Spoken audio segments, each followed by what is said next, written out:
Hello everybody, my name is Jeff and this is Chef with Chefry. And I just wanted to start this YouTube. What's wrong?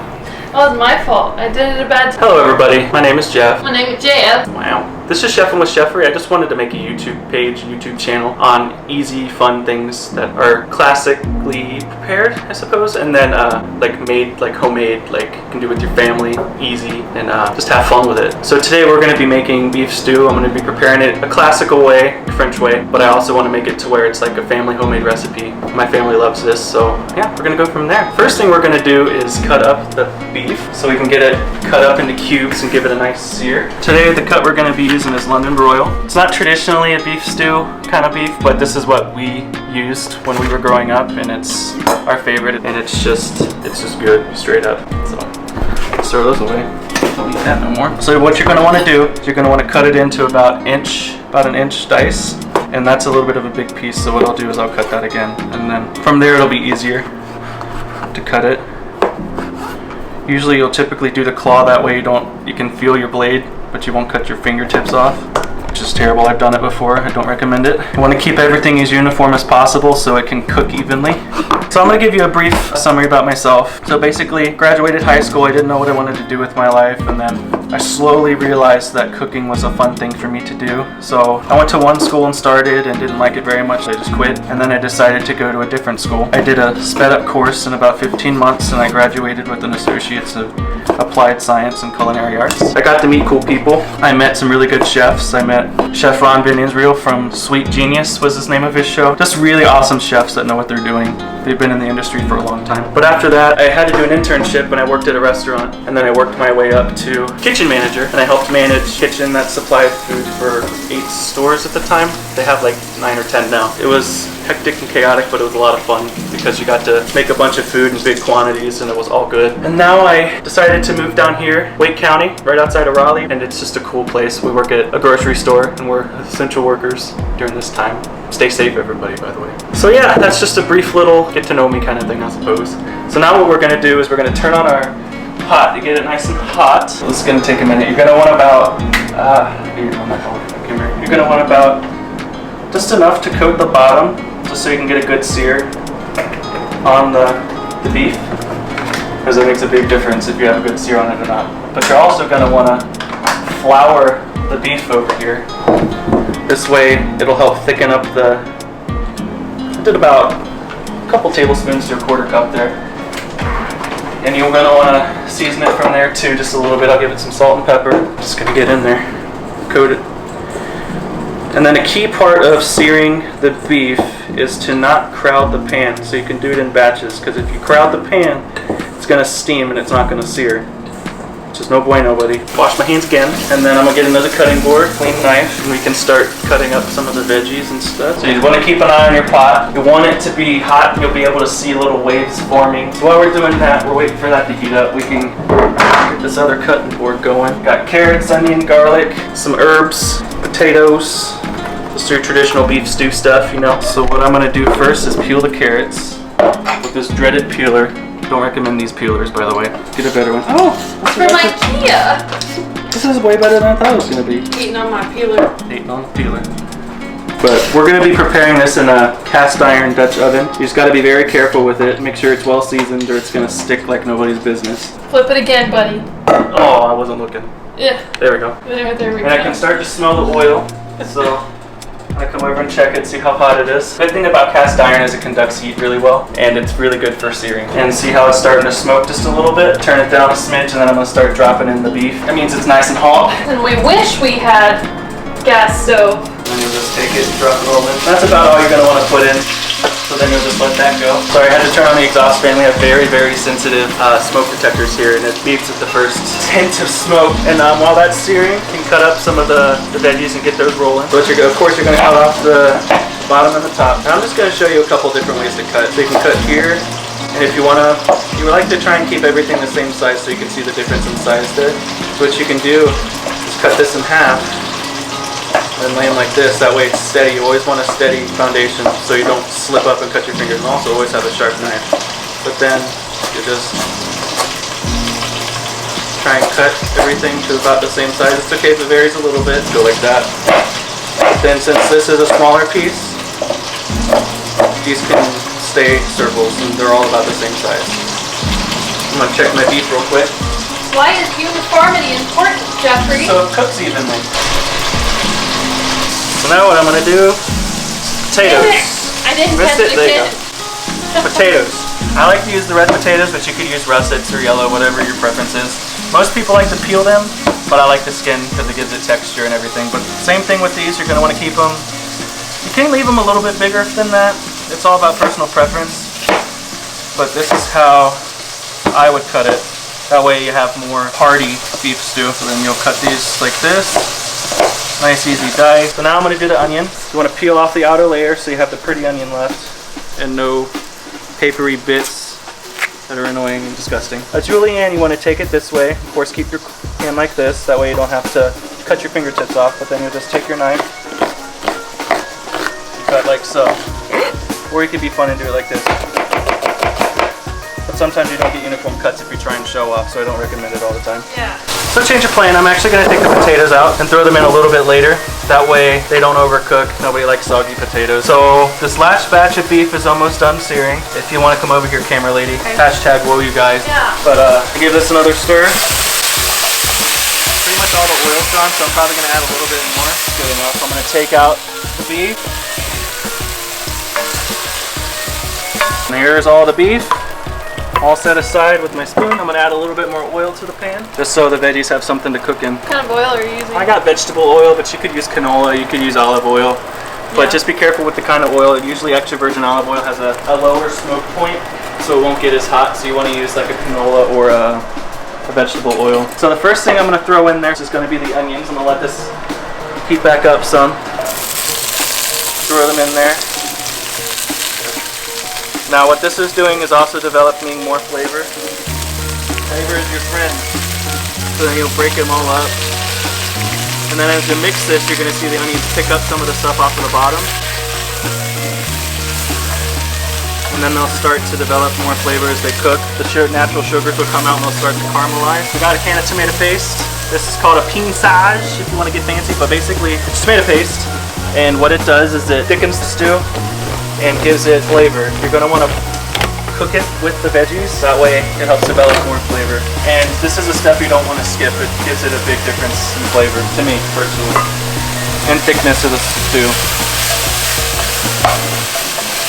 Smell them onions? Yeah. Do y'all smell them onions? Oh, sorry. No, That was mean. I apologize. it.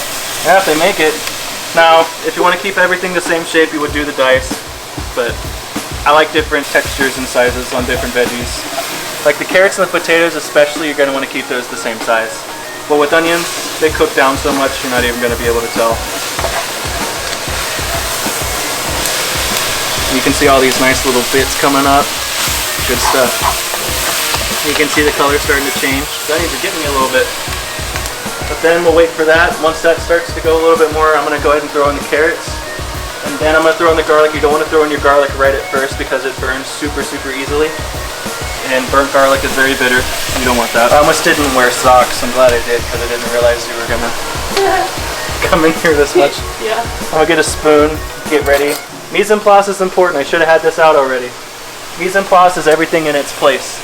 So you want to have everything ready around you so you can just go from one thing to the next. Makes it super easy. Yeah. You like that, right? Yeah. I got my quick moves. So yeah, see now the onions are looking really, really yummy. I'm gonna get my carrots. I'm gonna throw them in, give them a little bit of flavor. And you can see my oblique cuts are a little bit bigger than everything else, but it's okay, buddy. That's gonna be my catchphrase, I can feel it. It's okay, buddy. It's okay, buddy. Well, you let them get some flavor too. And the wine we're gonna be using is a Cab. You don't have to get an expensive one, you can get a cheap one. It still gives it good flavor. So we just got the oak leaf, which is kind of cheap. You can get it pretty much anywhere. And now you can really see the onions really starting to get some flavor and color on them. Now I'm gonna take the garlic and throw that in.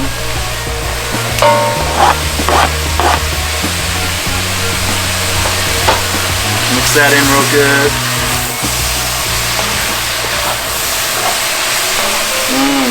Smell like garlic, it smells so good.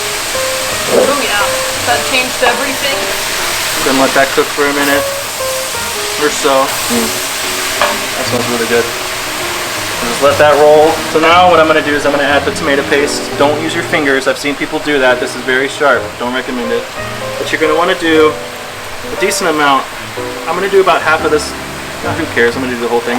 But that's because I know I like it. If you don't want this much tomato paste in it, do about half the can to a quarter of the can. Either way is fine. Just suit yourself there. So then you'll mix it in.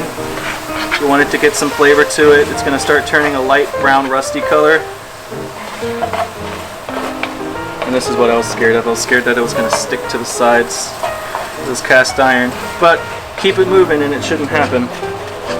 This is our first time using this Dutch oven. I've used Dutch ovens before, but usually they're the enamel coated ones.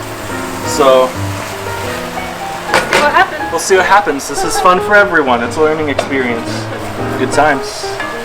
Good times is another good catchphrase, I should say. Yeah.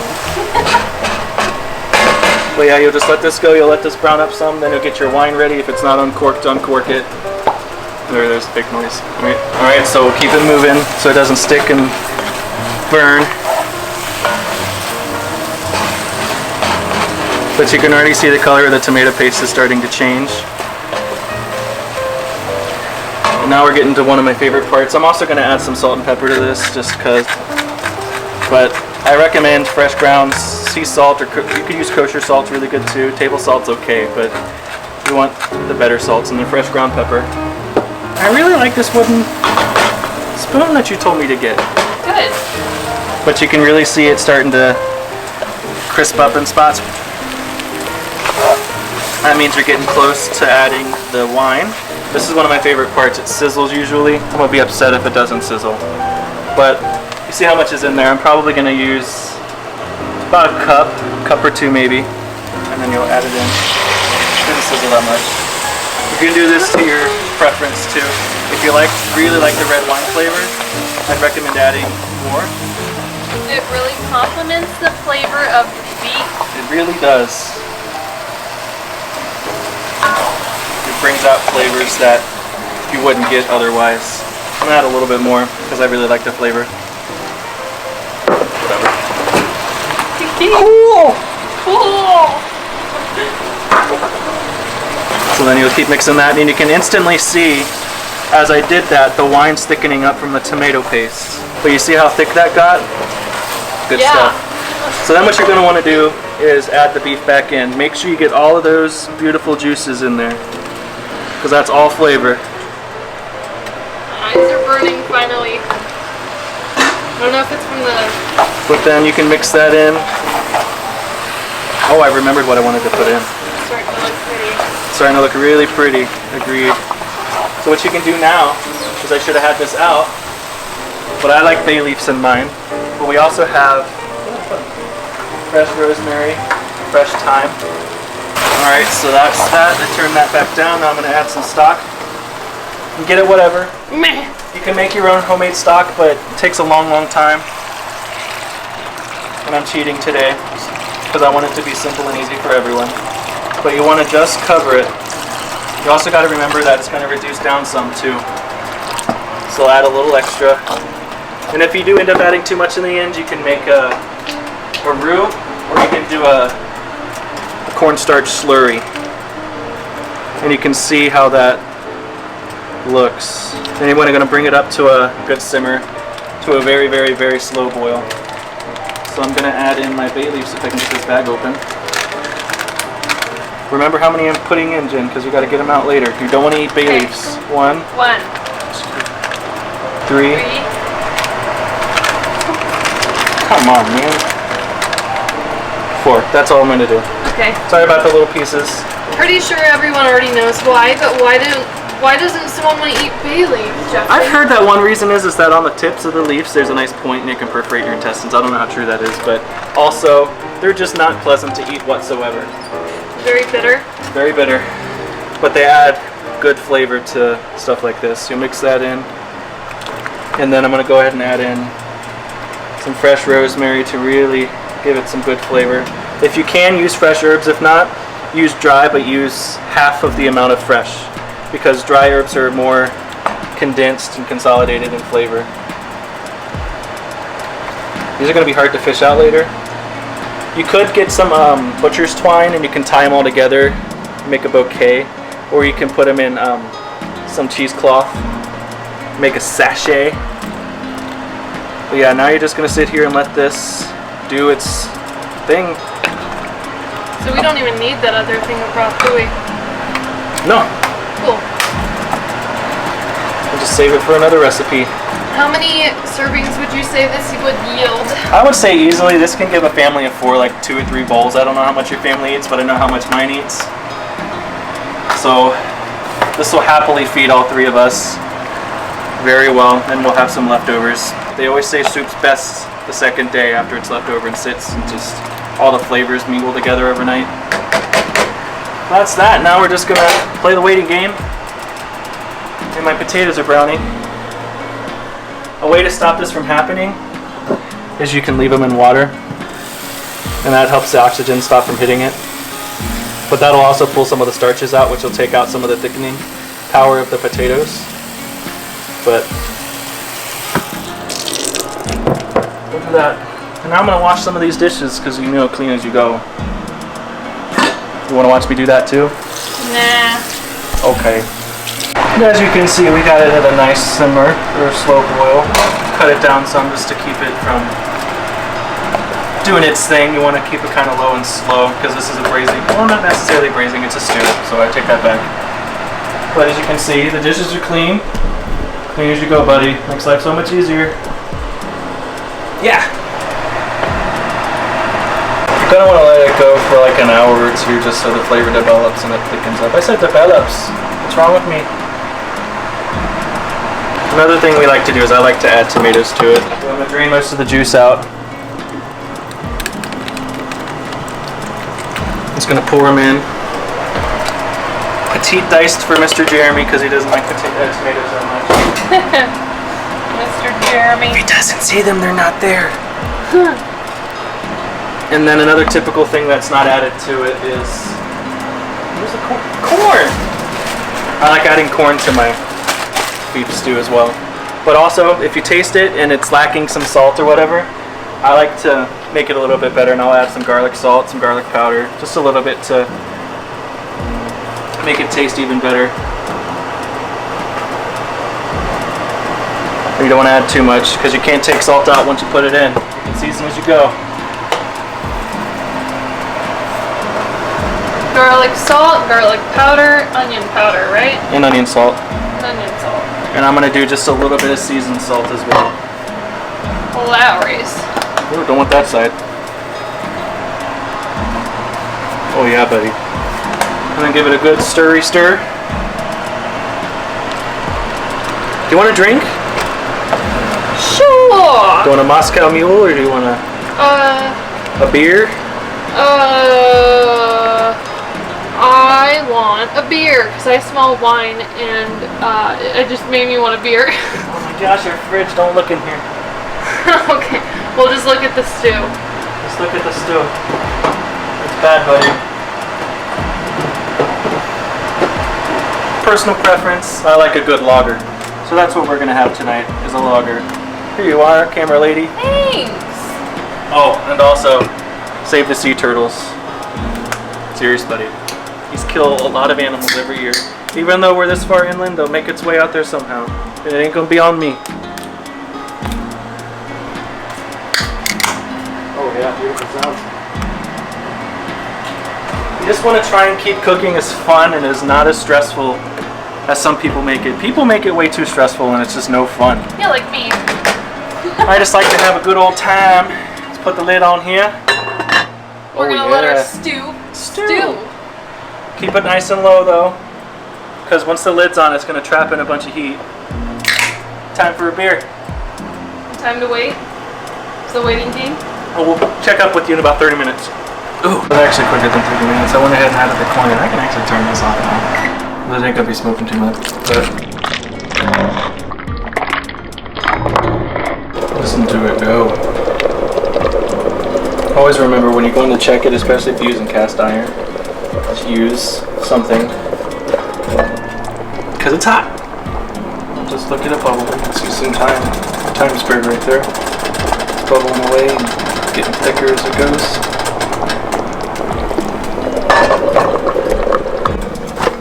Grab the lid with the towel. I said that earlier. I'm gonna add some taters in.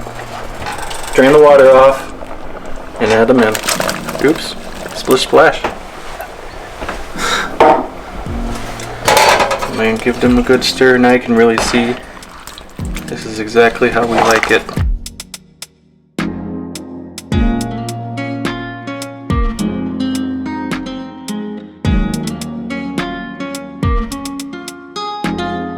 Yeah, now just throw the lid back on. You can always try it. I've already used a spoon once. I recommend Dad not use a spoon every time you go. A different spoon every time, so you can actually fill the utensil and do that and go straight onto the spoon. That way you don't have to dirty up all the spoons. Also, we're gonna do we cheated and we got a take and bake bread. So what we're gonna do is we're gonna finish baking this off the rest of the way later because we like stuff to soak up our soup or stew. And we like carbs. And we like our carbs. So that's why we did a lot of potatoes. But yeah, just let it keep rolling, let it do its thing. Just let it turn it up a little bit, get it to simmer a little bit better. But yeah. Well, let's see. I've been stirring it and I've been taking out the bay leaf slowly. There's one left in here somewhere. But I left the ring on the side so you can see how much it's reduced so far. And it's going pretty well. I'm just gonna let it keep rolling. But I'm gonna do this take and bake bread, so I don't know, there were no directions on it, so I'm gonna do 375 for fun. Start and bake it. Some people let their ovens preheat. I'm gonna let mine preheat. Just, yeah, you know. Please for the take and bake bread. You don't have to actually do it. I'm just kidding. Oh, that looks pretty good. I'd eat that. I'd eat that. What do you think? I'd eat it too. Ooh, yeah. I will eat it. Sounds good. It's hot. And then this is looking awfully yummy. I don't think I need to add a slurry like I said I was going to, but if you added too much stock, what you would do is add equal parts cornstarch and water or liquid from your soup and mix it up and then pour it in slowly and mix it in as you stir it in. But be very careful because it can go from loose to thick super quick. It can turn into a gravy if you're not careful. And you don't want gravy in stews. Dinner is almost served. Well, Just actually, waiting technically, on Jeremy. well, we can do the presentation. Yeah, we can do the presentation. Yeah, let's do the presentation. Are you gonna do a diagonal cut? Yeah. Or cut on a bias. On my back. Oh yeah.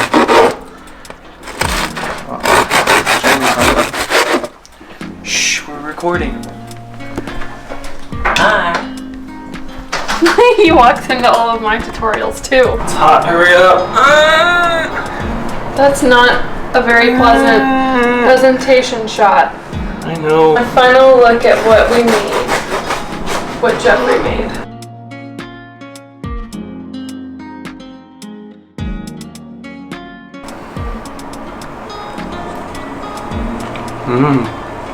Beef's tender, but it's a little chewy. It's good just the way I want it. Let's try a carrot and a potato. I'll burn my mouth. You ready for it? No good. And there you have it, lazy gentleman. So if you liked this tutorial on beef stew, hit the like button and the subscribe button. Thank you for watching Chef and with Jeffrey. Thank you so much. Bye.